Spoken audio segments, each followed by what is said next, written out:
experienced Rohan and Pawan joined my team on a very demanding project. I put them both together on the task and asked them to share it between them. After weeks, in one of my review meetings, Rohan walked up to me and said, Pawan is very demanding and challenging. Pawan insisted that he should be allowed to take smoke breaks, which were longer than usual. I said I would resolve it, but talking to Pawan was not yielding results. I was racing against time. Dear Toastmasters and guests, you will be surprised that the resolution to my problem came in form of triangles, squares, circles, and squiggles. Dr. Susan Dellinger, she developed psychogeometrics in 1978, which offers people insights that enable them to understand their communication style and how these helps others. People, team constituents, and personalities are understood well by these four shapes, which helps diffuse and resolve complex conflicts. Let me quickly demonstrate how understanding personalities by these works. I request you to pick up a blank sheet of paper. Quickly, take about 5 seconds, something around you, maybe a newspaper, pick up a pen and a pencil. You would see four different shapes here. Now draw all of them on that sheet of paper. A triangle, a square, a circle, and a squiggle. Squiggle is something that you just has no, it's a random line. Draw these ones on your paper. Now, listen to me carefully. Pick up one of these and draw it again, just one of them. Draw any one of them once more on the sheet of paper that you have. Now examine the pictures that you have drawn. You have four of them at least once, and one of them drawn twice, isn't it? Excellent. Here it gets more interesting. We are attracted to specific shapes and forms. And these attractions are based on our personality, attitude, education, and how our brain functions. So the symbol you have chosen to draw twice is your dominant personality.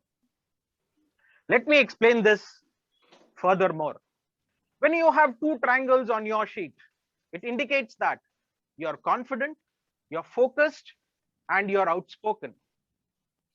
You are usually a self-motivated multitasker who likes to set goals. You also enjoy making most of the decisions. Debating and arguing comes naturally to you.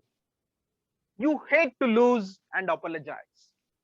On the other hand, you can be sarcastic and impatient, and that too most of the time. Next, two squares on your sheet indicate that you are logical, sequential, analytical, detail-oriented, and also very organized. Data, policies, and procedures actually pleases you, and surprises are not your likings. But you are Miss or Mr. Dependable. For given deadline, you will be able to get it done. But the drawback is that you might expect the same from others. As a hard worker, you are at your best when you are working alone. However, you can be stubborn many times and are reluctant to change. In her book, Communication Beyond Differences, Dr. Susan details that people with two circles on their paper are good communicator, storyteller, empathetic, and compassionate. You may talk too much, but you also love to have fun and laugh at work. You dislike conflict. and confrontation. You have trouble setting boundaries, and saying no doesn't come easy to you.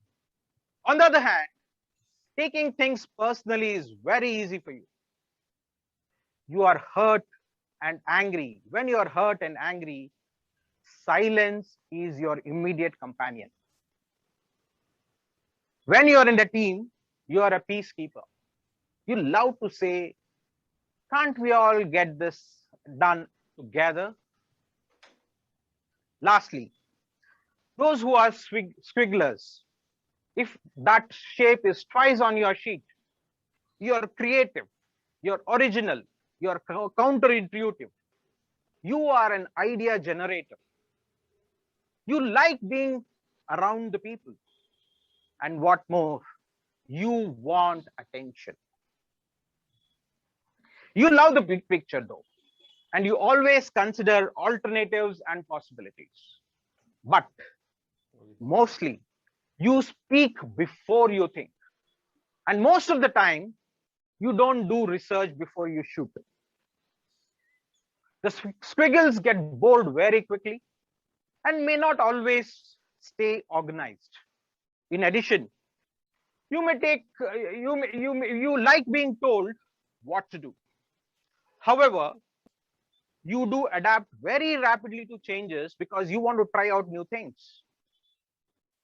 This psychogeometrics experiment conducted by Dr. Susan way back 40 years ago, when I conducted it on my team member Pawan, it revealed that he was a square personality. I moved him away from Rohan, and things became very easy for everyone. When Pawan was given independent tasks, his performance enhanced. In teams, behavior might be misinterpreted. In addition, members can see how different personality types may need support from one another, isn't it? So, before you give marching orders to your team, spend some time on this exercise. A little fun upfront, using these shapes with your team will assist in weaving them together. TMOD.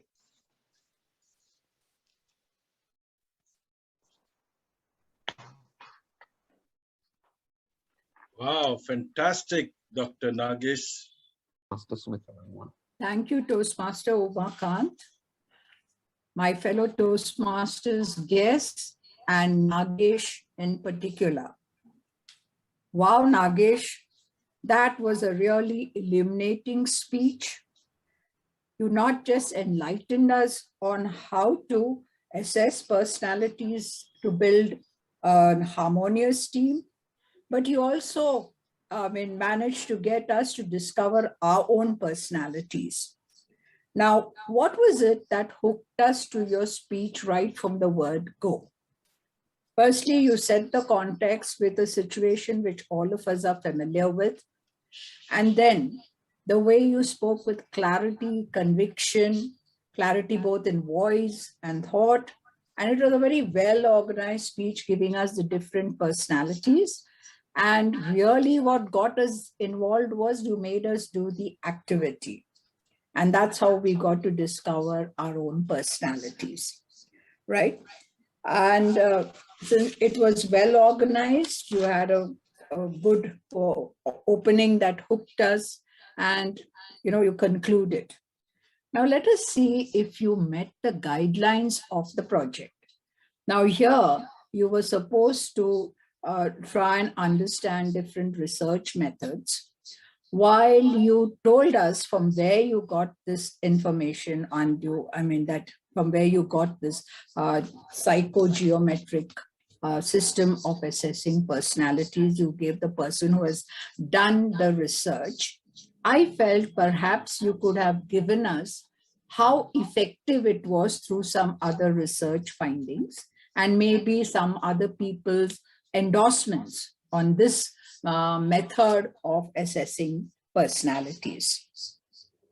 And that is where you need to challenge yourself, this being a research project. The other thing what I felt was, while your voice had the vocal variety and clarity, perhaps you may think of working on your gestures. Now, you had it was held in one position, though you tried to bring in variety.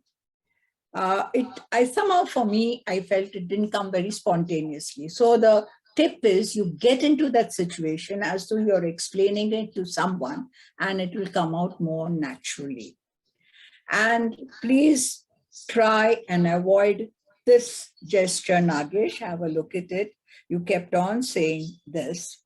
You reminded me of a teacher who was threatening a student, right? So have a little more friendly, a more encouraging gesture, and I'm sure whenever you speak, it will have great impact. So keep up your great structuring, keep up the vocal variety, your clarity of thought and speech, and by working on a little more, being a little more conscious of the guidelines of the project and these gestures, I'm sure you'll be a great, great motivational coach and a speaker. All the best to you, Nagesh.